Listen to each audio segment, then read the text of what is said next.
Yang menarik yaitu terdapat relief seperti salib Portugis, sisa tangga dan di sebelah barat, sehingga candi menghadap ke barat. Figura-figura pada saubasemennya atau alasnya juga sudah tidak ada. Candi ini dibangun sebagai tempat penyimpan abu jenazah Raja Hayam Wuruk. Raja Hayam Wuruk memilih lokasi ini karena menghadap Gunung Wilis yang dianggap mirip dengan Gunung Mahameru.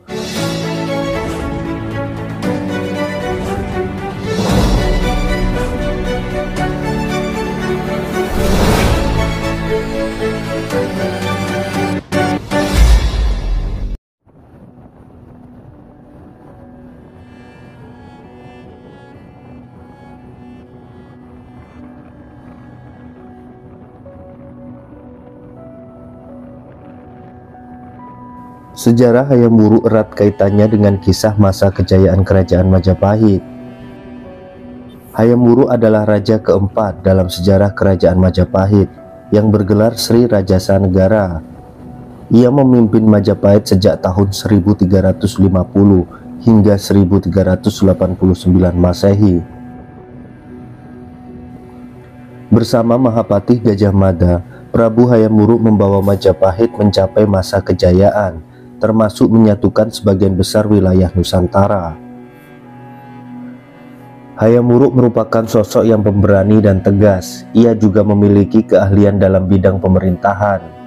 Inilah yang kemudian membawanya sukses membawa Imperium Majapahit mencapai masa kejayaan.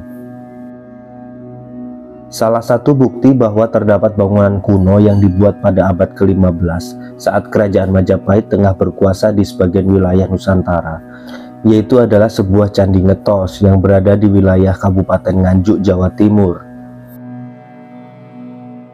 Berdasarkan cerita masyarakat, candi ngetos dibangun atas prakarsa Raja Hayam Wuruk yang menginginkan candi tersebut sebagai tempat penyimpanan abu jenazahnya. Candi Ngetos terletak di Desa Ngetos, Kecamatan Ngetos, sekitar 17 km arah selatan kota Nganjuk. Bangunannya terletak di tepi jalan beraspal antara Kuncir dan Ngetos.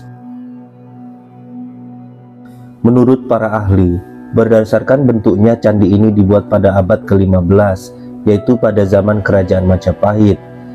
Dan menurut perkiraan, candi tersebut dibuat sebagai tempat pemakaman Raja Hayam Wuruk dari Majapahit. Bangunan ini secara fisik sudah rusak, bahkan beberapa sebagiannya sudah hilang, sehingga sukar sekali ditemukan bentuk aslinya.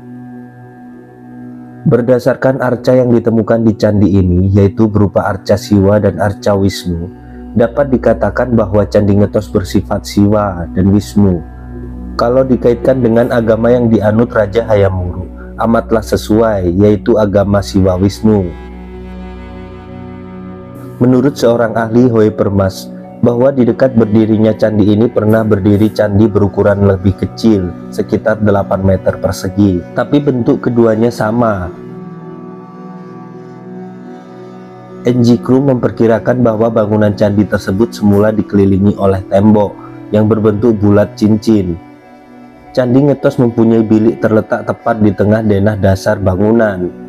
Dasar biliknya lebih rendah daripada dasar ambang pintu. Yang menarik yaitu terdapat relief seperti salib Portugis, sisa tangga dan di sebelah barat, sehingga candi menghadap ke barat. Bangunan utama candi tersebut dari batu bata merah, sehingga akibatnya lebih cepat rusak. Atapnya diperkirakan terbuat dari kayu, namun sudah tidak ada bekasnya. Luas halaman Candi Ngetos yang sebenarnya belum diketahui. Melihat keletakan candi pada kemiringan lereng, maka terdapat kemungkinan halaman candi ini bertingkat-tingkat dan bangunannya terletak di tingkat halaman atas. Relief pada Candi Ngetos terdapat 4 buah, namun sekarang hanya tinggal 1, yang 3 telah hancur. Figura-figura pada saubasemennya atau alasnya juga sudah tidak ada. Di bagian atas dan bawah figura dibatasi oleh letong-letong, terbagi dalam jendela-jendela kecil berhiaskan belah ketupat. Tepinya tidak rata atau menyerupai bentuk banji.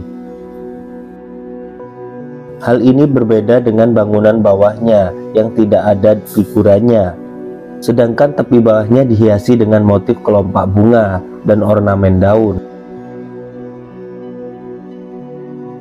Di sebelah kanan dan kiri candi terdapat dua relung kecil yang di atasnya terdapat ornamen yang mengingatkan pada belalai Makara.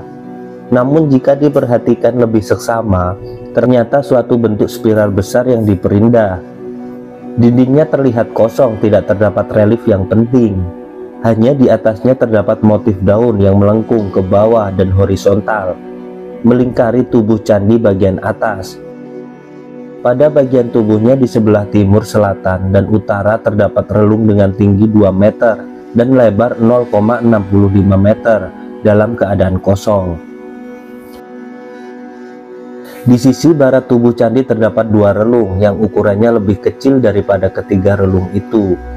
Di atas relung-relung tersebut terdapat hiasan kala, dan sisi barat di atas kedua relung yang terdapat mengapit pintu masuk. Ada hiasan yang merupakan kepanjangan dari rambut kepala kala yang berada di atas pintu masuk. Yang menarik adalah motif kalanya yang amatlah besar, yaitu berukuran tinggi 2 kali 1,8 meter. Kala tersebut masih utuh, terletak sebelah selatan. Wajahnya menakutkan, dan ini menggambarkan bahwa kala tersebut mempunyai kewibawaan yang sangatlah besar dan agaknya dipakai sebagai penolak bahaya. Motif kala semacam ini didapati hampir pada seluruh percandian di Jawa Tengah dan Jawa Timur serta Bali. Motif ini sebenarnya berasal dari India, kemudian masuk Indonesia pada zaman Hindu. Umumnya di Indonesia motif semacam ini terdapat pada pintu-pintu muka suatu percandian. Candi ini dibangun sebagai tempat penyimpan abu jenazah Raja Hayam Wuruk. Raja Hayam Wuruk memilih lokasi ini karena menghadap Gunung Wilis yang dianggap mirip dengan Gunung Mahameru, simbol gunung tertinggi dalam kepercayaan masyarakat kuno. Pembuatan candi ini dipercayakan kepada pamannya, Raden Condromowo, yang bergelar Raden Ngabae Selopurwoto, sosok yang memainkan peran penting dalam sejarah keluarga dan kerajaan. Selama hidupnya, Hayam Wuruk sering mengunjungi pamannya dan juga Candi Lor. Dalam wasiatnya, ia mengatakan bahwa setelah wafat jenazahnya akan dibakar dan abunya disimpan di Candi Ngetos. Namun abunya sebenarnya tidak disimpan di candi yang ada saat ini, melainkan di candi yang kini sudah hilang, menambah misteri dan daya tarik dari situs ini.